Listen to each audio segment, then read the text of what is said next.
Hi, guys. Thanks for joining. This is Essence of Life. Today, we're going to be talking about how we view the world. I'm Amanda Armagost. I'm Dr. Abbasi for Essence. And I'm Carlos Taboo, and it's my first day here. Today is Carlos's first day, so everyone welcome Carlos. He is our new clinical director. Hi, Carlos. We've been really excited for him to start. So we're going to start off. The way we always do, I'm going to ask a question, philosophical based, and then we'll each answer. Okay. So the topic that I want to talk about today is mind and body. My question is, what is the relationship between the mind and the body, and are they distinct entities or are they intertwined? Well, I would say let's Carlos open the floor with this very, very deep question. Yeah, I mean, right off the bat, I would say I think they're very intertwined. One impacts the other. If you have bad mental health, you'll start to see the physical impacts of it. And also, if your body isn't working right, your mental health is probably going to start going down. Very true. I agree with you. I'm pretty much on the same lines as you, but I'm a little bit more woo-woo, so I think that they're less A little intertwined. what? I apologize, but say that again. A little more what? Woo-woo. Ooh. Like, Say it again. Say it again. I think everybody knows that. everyone knows what woo-woo means, a little hippy dippy. I think that the mind and body are intertwined, but I think that maybe there's a third one that I would call spirit. It would be more intertwined with the mind than the body. I Mhm. think exactly what Carlos said. If your mental health isn't doing well, your physical health won't be doing well, and vice versa. I'm going through a lot of abdominal issues, I guess you could say, stomach issues and intestinal. And it has not really impacted my mind the way I would have thought doing research on what I'm going through. Hmm. But I think it's also because I do have a really good connection with my spirit, I would say. I like that. Thanks. Wow, you guys are going so easy on such a deep question. Yeah, we're giving you the floor to go hard on it. Well, this is the old the philosophical question. If there is the essence of humanity beside what you see, beside the physical, material, molecule, atoms, and so on and so forth. And it is really hard to, even 2024, it's hard to answer that. Now, for a long time in the history of human being, most of the philosophers, they thought there is a soul to human. As a matter of fact, that was it. That's what would differentiate human from animals. Humans have a soul. Animals, they don't have a soul. And that is what you could do. And it actually backfired in history. You could do to animal things that it wouldn't be accepted to do to human, because like owning an animal or slaughtering an animal, eating an animal, they don't have a soul. You can do whatever you want to do with them. Whereas human has a soul, the rights, the inherent rights, the natural law rights, the spiritual rights, the religious right that comes of being a human, because you have a soul, and that soul did not necessarily was confined to our material body. For many philosophers, that our physical body was a vessel, that soul, practically like a ship. It takes you from one shore to another, but then when you leave it, even though the ship can break down, can be destroyed, and so on and so forth, the soul, the passenger, actually moves on, and so on. For I'm a scientist. I do believe if there is the information flow that maybe some other people call soul or spirit. But I, as a scientist, as a neurosurgeon, I do believe that it's completely within our physical body. It's not separated. It is, and I don't see that the spirit or I don't see that separation between our physical body and spiritual self. I think they are very inherently, and this information flow. Now, the same way you can say like a computer is our body, but the program inside is us. But without computer, there would be no program. even though we are not actually like, this is another the analogy that has been used in philosophy a lot for that is like, if you, God forbid, you have an accident, Carlos, and you lose your arm, are you still Carlos? Yes, you are. Legally, you are. If you lose, what about if you lose your both arms, both legs? What about if you put somebody else's heart in you, transplant? Are you still Carlos? Yes, you are. Okay.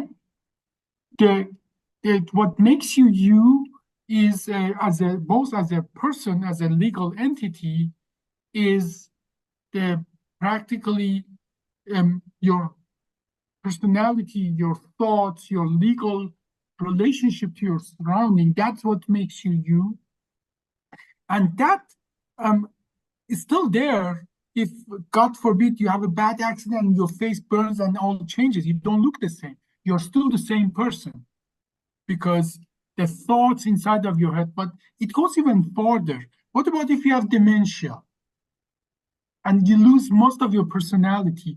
Are you still Carlos? Well, that becomes Twilight Zone. Legally, you still are, even though if you have to take many of your rights away and give it to somebody else, like a guardian and so on. Okay. But you still are Carlos. You still own the thing that you used to own. You still are responsible, not as responsible like if you do something bad, you're not as responsible. You see where we are going? This is a very deep question. And you guys went so fast over it that it is like, oh, wow, what's going on? This is like 3,000 years of philosophy you're talking about. Now, let's repeat the question and I give you a 2-sentence answer because I want, after knowing how difficult, how deep this matter is, I want to give you a 2-sentence answer.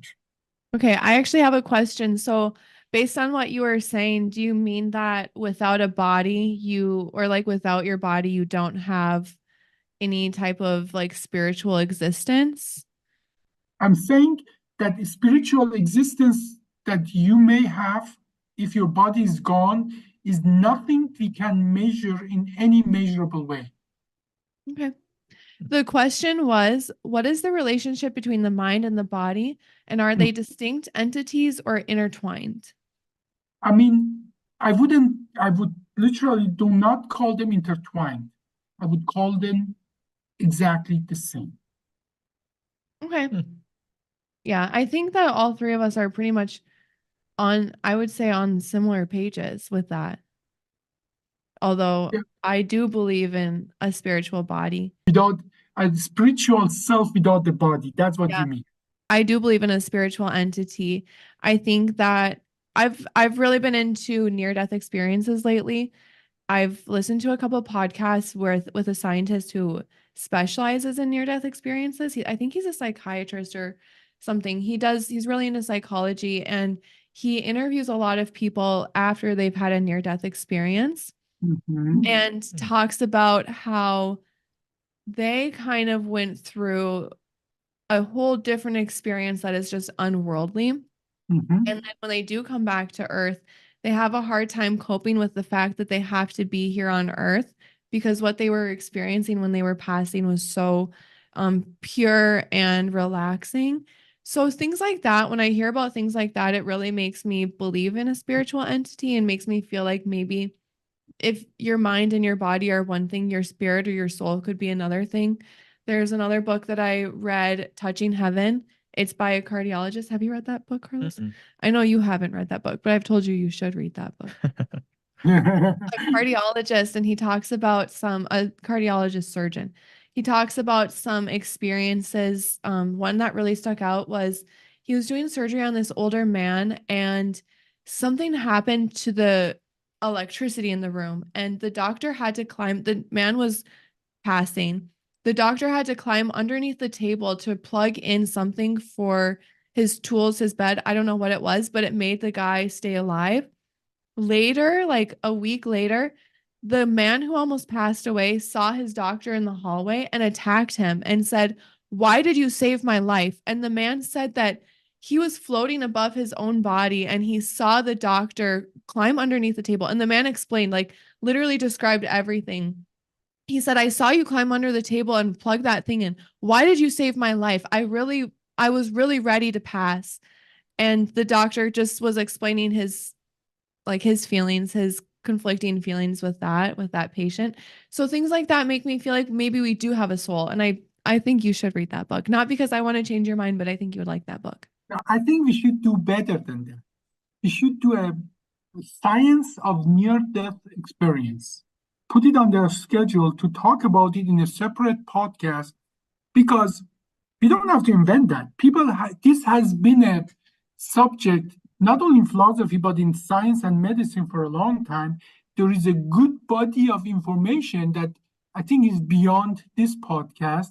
So we should put it on the book, The Science of Near-Death Experience, and then talk about what's available to us of information, what is anecdotal, what is research, what the psychology says, what the neuroscience says, how the brain, lots of people say they see a light at the end of the tunnel. That's true, but we can talk about it. Why do they see that? And what our brain, how it works, how that can be explained by that. So I think that's a very interesting subject. We should talk about it in a separate podcast. Yeah, we should. Do you know anyone who's had a near-death experience? Do I personally know anybody who had a near-death experience? I think to talk about it, it would be more valuable if you have first or second-hand experience versus going off of what you've read, where you can have biases and so on. Well, there's a difference between just reading, and as a physician, as a surgeon, as a neurosurgeon, there is a difference. This is the information I gather is not just reading a newspaper or a book and so on. It is about research. Yeah, but do you know anybody? No, I don't know myself anybody who had near-death experience. Okay, and then so my next question is, can art and creativity exist without an audience? I can start with that. Please go. Please go. I think art and creativity do exist without an audience. I think that art is art still without an audience. The audience is just lucky enough to experience it. For instance, a mountain with the sea next to it. That's a painting. Everyone paints that painting. Everyone wants to draw that.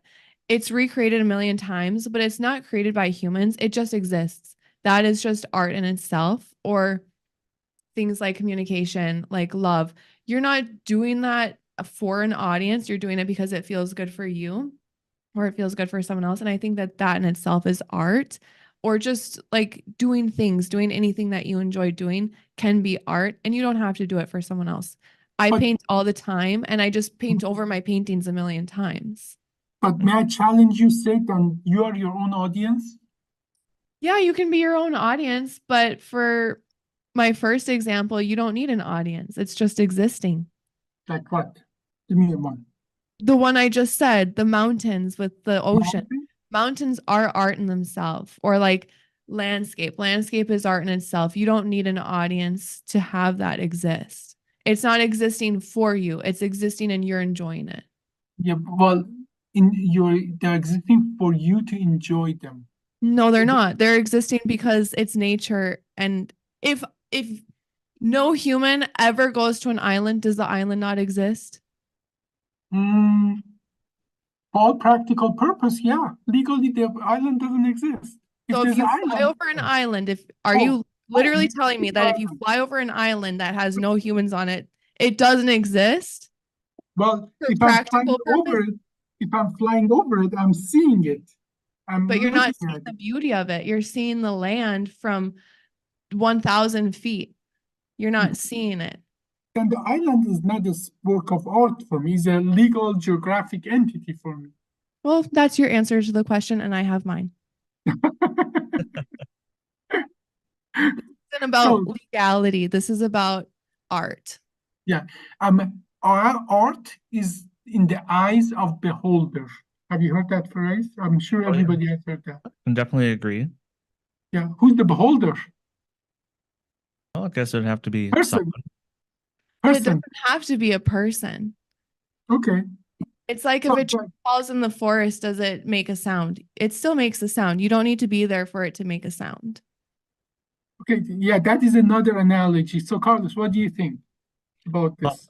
I was just thinking, of art, creativity, some of that stuff can happen in your mind, and you don't really actually have to put it on paper or on canvas or anything like that. It could exist in your head. Mhm. Sometimes, in the past, I was like a musician and I would think of lyrics or some chord progression, but it's in my head. I wouldn't put it onto paper or onto the instrument.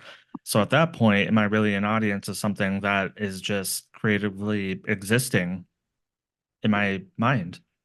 Yeah. I Well, like that. why would we call something art like a beautiful mountain and the other thing like a rotting carcass disgusting?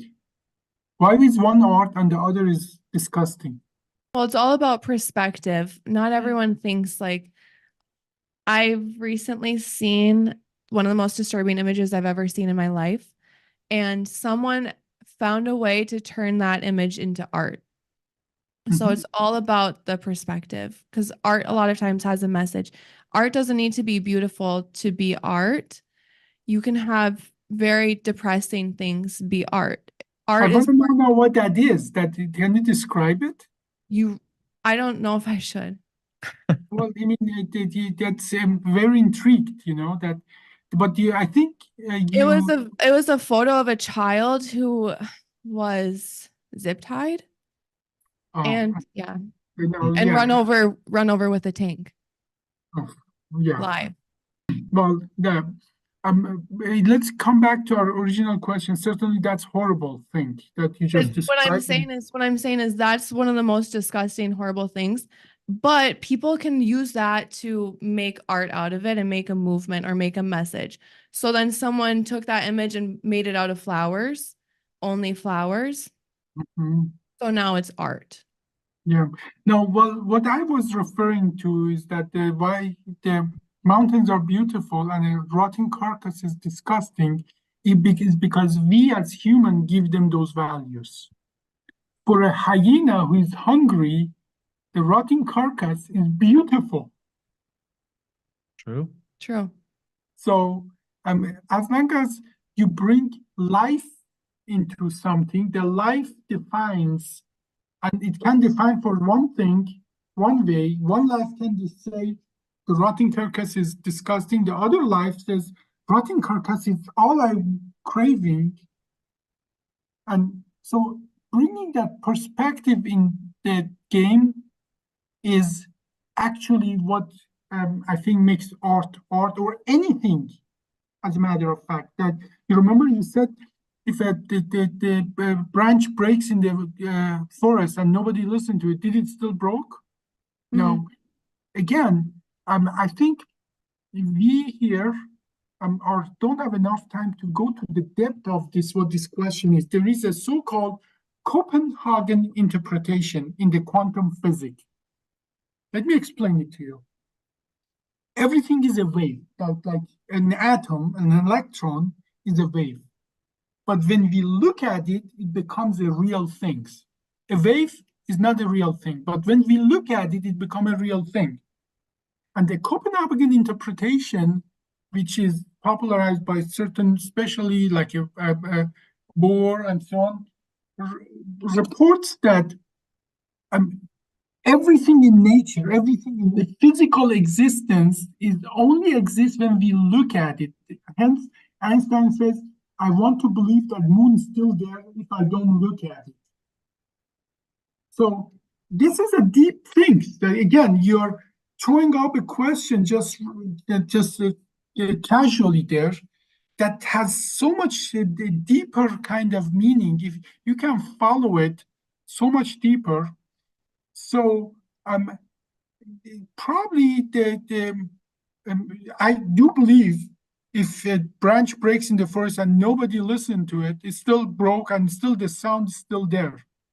Right. But because that sound impacted something else. But what I'm getting at is that there is a legitimacy to Copenhagen interpretation in the physics. And I'm not talking about philosophy. This is physics. This is what we can measure. Literally, with our instrument can measure. There is a legitimacy there that if it's not observed, you don't know if ever happened or not. Hence, it might or might not happen. It might or might not exist. And that's where the Schrodinger cats come from. That's what I was thinking of. Where what comes from? Schrodinger's cat. You know, if there's a cat in a box, you know if it's alive or dead. If it's in the box, you can't see it. Okay. So, and practically what it means is that it's something that we cannot wrap our head around it. The Schrodinger cat is a cat in a box with a vial of poison, and there is a quantum phenomenon that can switch turn the switch and literally make that poison release or not release. That quantum particle is practically it can be in both yes or no. It can be up or down, spin this way or that way. One way will release that. So practically, it says until you look into the box, that cat exists physically, both dead and alive. And I'm not even go to further level, the Everett interpretation of that says every time something can happen, the universe, the whole existence splits to parallel universe. Now, there are lots of movies around that these days, but it says literally when you decide something, the whole universe split in two. In one universe, you decide it one way, in other universe, decide. This is not brain fog. I mean, our existence, like you are sitting there on a chair and you're not thinking to the center of Earth. Because these phenomena that we are talking about are real. Just because we cannot wrap our head around that, our mind is too shallow to understand that doesn't make a brain fart, what I just described to you. That the cat physically is alive or dead in the Copenhagen interpretation. Once you open up, then it's alive or dead. Or the Everett interpretation of multiple universes, that the cat, there's two universes. In one universe, cat is alive. In another universe, cat is dead. And once you open the door, you decide in what universe you want to continue moving and be. Okay, so and that is and when you continue that to the art and to everything else, it always requires an observer. The observer makes the actual impact, the perspective, the perspective, they need to be an observer. So who knows, maybe the whole universe was made for us to enjoy it. Or what if the universe is the observer? Well, I cannot answer to that. I cannot answer that. Because we've already discussed in the past that the universe is alive, haven't we? Well, in one of our podcasts, we discussed that there is a good statistical chance that the universe has an awareness. And alive, our understanding of life is so limited. For a long time, we didn't even know that there are certain kind of lives that it's so foreign to us on this planet. Like, there are some special bacteria, they don't live off photosynthesis, they don't live off sun. They live off the chemical that comes from volcano in the deep of the ocean. I'm talking about the extremophytes. So our understanding of life is so limited. We should be humble about what we call life and what we don't call life. So that goes that's the closest I can go to your woohoo, the hippie mentality, Amanda. That because you think everything has awareness and so on. That's at least what you told me once. I do believe that. Yeah, and that is the closest I can get to that. So for our current understanding, things are not alive. But what do we know? We should be more humble about those things. Okay, that actually brings me to my next question, which is a fast one. Please answer this question. It's like kind of a yes or no. You're asking me It doesn't have to be a yes or no, but it's my next question is for the next question. So this is just to bring us to the next question. Okay. Do you think that rituals are art, or do you think that a ritual can be described as art? And if you want me to go deeper into that, I can. Yes, Yes. So you guys both agree rituals are art. can be. Can be. Rituals can be art, or Yes. can be identified or described as art. Yes. My question is, and I had to ask that first because I know that animals do this. Do you think that only humans can perceive art, or like, do you think that only humans? I don't know if that's really exactly what I'm trying to ask, but That's exactly what you're trying to. That's a Okay, good question. you know what I'm Mm. trying to ask. Do you kind of? Yeah. Yeah. Okay.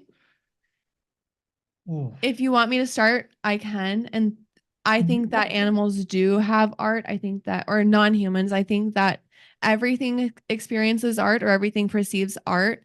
The reason I believe that so fully is because I know that animals have their own rituals, even like elephants bringing flowers to the graves of their dead family members, things like that. Or pigs do that too. So I believe that animals have art.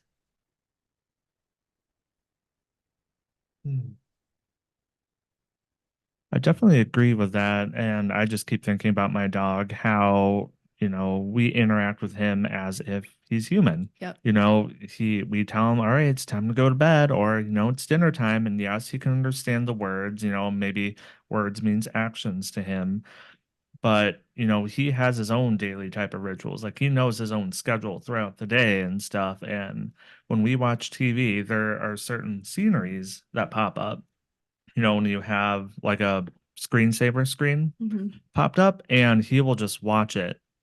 And you can tell his eyes get bigger and he's perceiving what's in front of him, and it's not just, oh, here's another TV screen. It's a look at this landscape, but he'll have similar reactions, but slightly different when you'll have a nature scene versus a flight over LA and stuff like that. So I can tell, there is something going on. He's perceiving something in a positive light.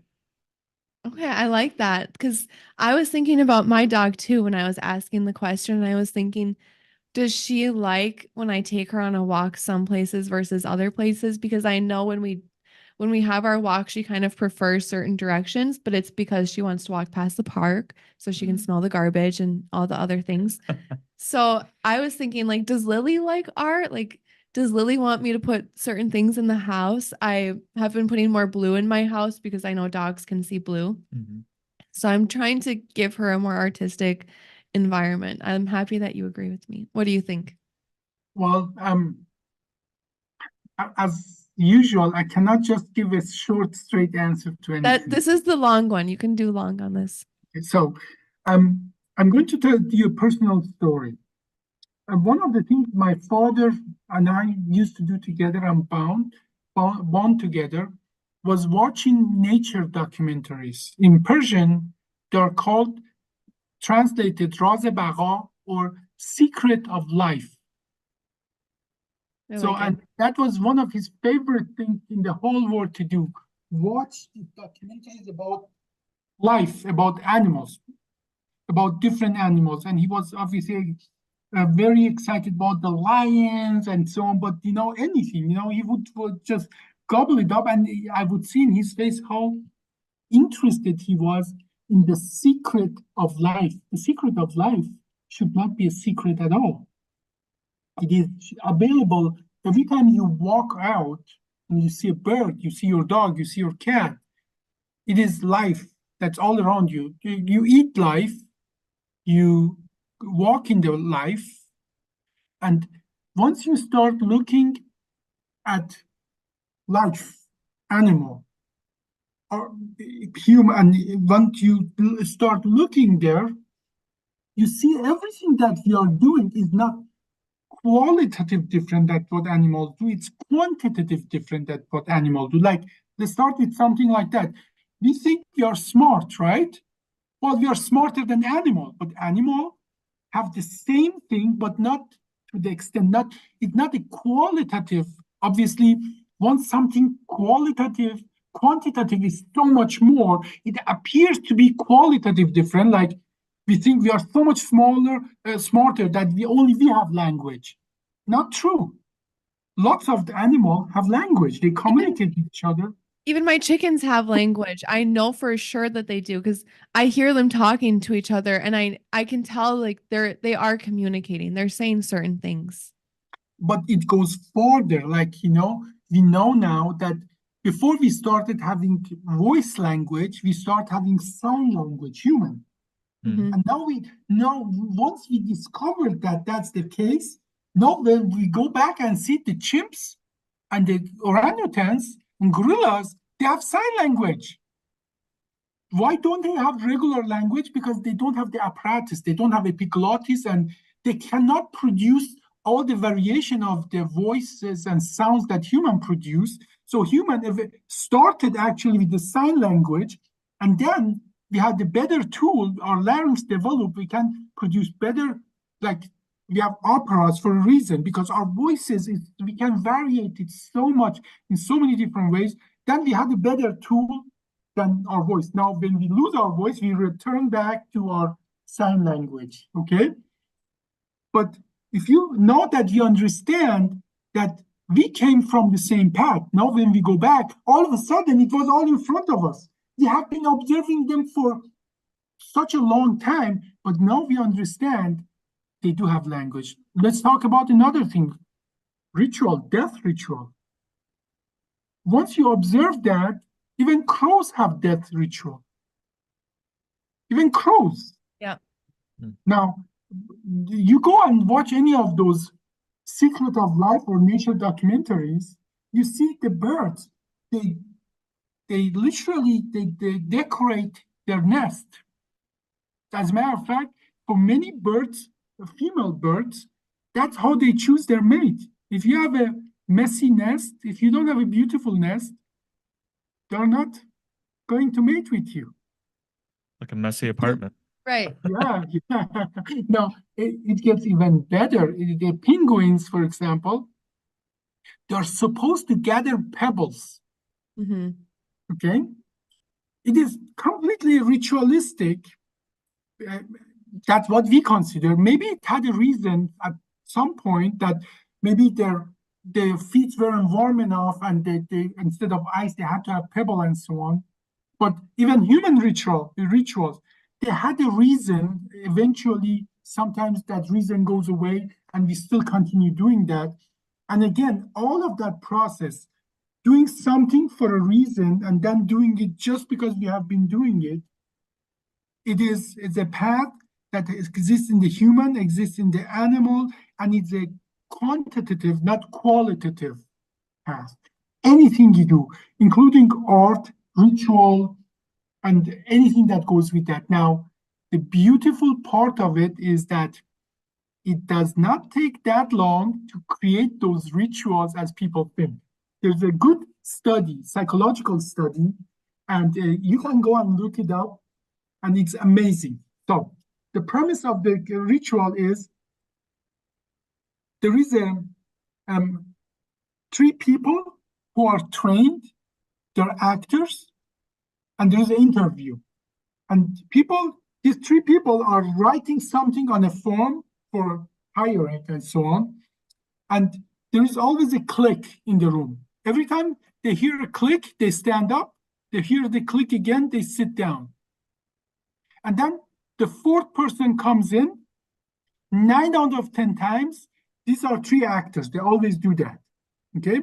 But then the fourth person who comes in, at 9 out of 10 times, the fourth person is doing it as well. The fifth person is doing it. They don't understand why, but they just keep doing it.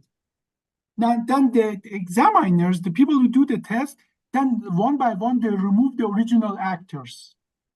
Then there are only people who have no idea why they are doing it, but still, 98% of them, every time they hear a click, stand up. Every time they hear a click, they sit down. It is almost ridiculous just watching it. It's actually on YouTube. You should go and watch it. But but for them is real. Okay, for them, and even though you remove the three individuals that were actors and initiated that, for a whole morning, these random people are in that room, conference room. Every time they hear a click, they stand up, and they're serious even about that. So it doesn't even take long to create those rituals. Our mind is made for it. But the question is now, why is our mind made to comply with rituals? What do you think? Why is our mind made to comply with rituals? Yeah. Well, we want to fit in. We want to do things that other people are doing. And I think we want to do that maybe for a safety reason. We don't always understand why there's a ritual, but we want to do what other people are doing that are like us. You nailed it. Safety. Mm. Because everything we do is made for us to survive. And sometimes what was dangerous first, it's removed. Like, there is no original reason for that. But our mind just says it's safer to do it that way because we have done it always that way. That you see as well the danger there, right? Actually, yeah, it was making me think because it's Carlos's first day. It was making me like I had a little skit in my mind of someone being like, "Oh, this is how you do it," and it's your first day, so you're like, "Oh, why? Why do you always do it like that?" And they said, "That's just how we've always done it." It's kind of like you have this ritual, you don't know why you're doing it, but you're doing it and you're passing it to the next person where maybe Carlos can't feel comfortable to say, why are we doing it like that? Because he's told, this is how we've always done it. Emperor have no clothes, right? Have you heard that the story? Emperor has no clothes. I think I have, but tell it. Yeah. That's an old one. Yeah, do you know? The old one. You want to say it? Go. You know what it is? I don't really remember. I remember it as like a kid. There was like a book about it, but I remember that book too. it's really vague, but it's there somewhere in my head. Okay, so yeah, tell us. So there is this king that obviously nobody can say anything against him. He's the absolute ruler and so on. And the king obviously wanted new clothes for his coronation. And everybody comes in and bring the best clothes for the coronation and so on. And he doesn't like any of them. But then the tailor comes in and with his apprentice and so on, and they pretend they have a clothes, but the clothes is invisible. Okay, and only intelligent people don't see the clothes. Okay, or no, dumb people don't see the clothes. Something like that. Only intelligent people can see them. Yes, the dumb people don't see it. So obviously the king doesn't want to be dumb. Oh yeah, it's a fantastic clothes, and put it on, and the court and so on. Obviously, they're all intelligent. Yeah, so they all see the clothes, and then they are going through the street to the coronation, and everybody sees the clothes except a single child who says, "But the emperor, the king is naked." So you see, the peer pressure. This is the game theory of peer pressure, that we just do it because we have done it always this way. And I'm happy you and I have this conversation now, Carlos, because there is a reason big companies regularly bring people from outside in to revamp them, because we have done it always this way. Is the kiss of death to any organization eventually. Okay, that we have done it always this way is that the thing you usually in a company, in an enterprise, you say it a year, 6 months before you go bankrupt. Because nature is changing, things are changing. If you don't question the premise of why are we still doing this, you're going to spend so much resources on ritual, like people standing up, sitting down, standing up, sitting down, just eating through their energy for no good reason, or many similar things that they may have had the legitimacy at a certain point, but if you don't reevaluate that, you're going to be behind the curve. For that reason, practical tip to you guys, every year or two, reevaluate your insurances, reevaluate your car insurance, your utilities, your internet, and so on. Otherwise, your neighbor might be paying half of what you are paying for something much better. And I can guarantee you, those insurances or utilities, they're not going to come and tell you, you have been with us for 8 years now, you're going to cut your the utility in half and give you 2 times more, the bandwidth and so on. They will not do that. So is it more practical than that always question the background? Now, internally, it's always hard. So it's your first day, Carlos. Question, revamp, and restructure, because that is how systems get better. Definitely agree with that. And I think there's always a good and bad way to approach that. Someone coming in and saying, why, in a very accusatory type of manner, they're not going to get the right type of feedback and answers that they want versus, I'm coming in, Amanda, why do we do a podcast? I'm just curious, it's just approaching it with the right way that, will be received well. Yeah, you don't want to offend someone's ritual, even if you don't really agree with it, or you can, because you're on the outside, you can see better ways of doing it. You don't want to offend them, but you can always improve for sure. Yeah, so definitely. You come in with a curious mind just to understand and really understand what the why is, and that goes a long way. Definitely. So now you mentioned it. Why are we doing podcasts, Carlos? Well, I guess that is my question for today. I mean, it's a great way to reach out, for people to, I guess, humanize the people who work for Inspired Spine and know that, it's not just a cog or a wheel, another health system. They're individuals with different opinions and they can, gravitate towards you. That's very true. That is one of the reasons we do our podcast. Main reason. Well, I would say the main reason would be education. Well, yes, I say that, there can be multiple main reasons. Yeah. Education is close to our heart, but as well, we want to show the audience that we are real people, and we just putting needle in people is not the only thing we do. There's a lot of background to us. But the educational part, I think it's important to all of us, but especially to me, because I think not only it gives me personally joy, but as well, my best experience with my best patient were with the patient who educate themselves about their situation. They go and research about. It's 2024. I think it is time for everybody know about their life, about their health, about their biology, about what the options they have, and so on. And patients who know their situation best have been my best patient. So I just want to contribute in that direction. Well said. So the question that I asked was, do animals perceive art? What's your final verdict on that? It's a very sound yes, and we have scientific evidence that they have rituals. They do consider, that's another thing, the word art is just something we made up, right? Yeah. We dissect what that word means. That word, in my opinion, means a construct that we conceive as beautiful. We conceive as pleasant, as calming. Okay, so or I think art doesn't always need to be calming, though. I think art can be even the opposite of calming. I think art can be very what's the word? It could be provocative. Yes, very provocative. But whatever it is something that moves our mind. Yeah, exactly. It puts our mind in a different space. There is no doubt that animals have things that it moves their mind.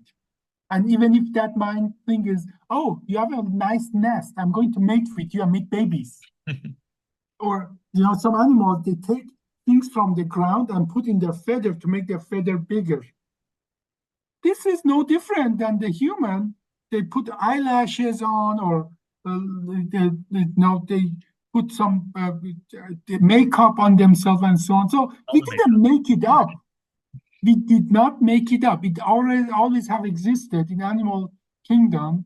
We just do it more better than anybody else. Like there is a joke about the Persian woman that they have the best noses ever, and then you have a kid with them, and the kid has a tomato or a potato instead of a nose, because none of those noses are real. They are work of art. All those noses are work of art of an artist plastic surgeon.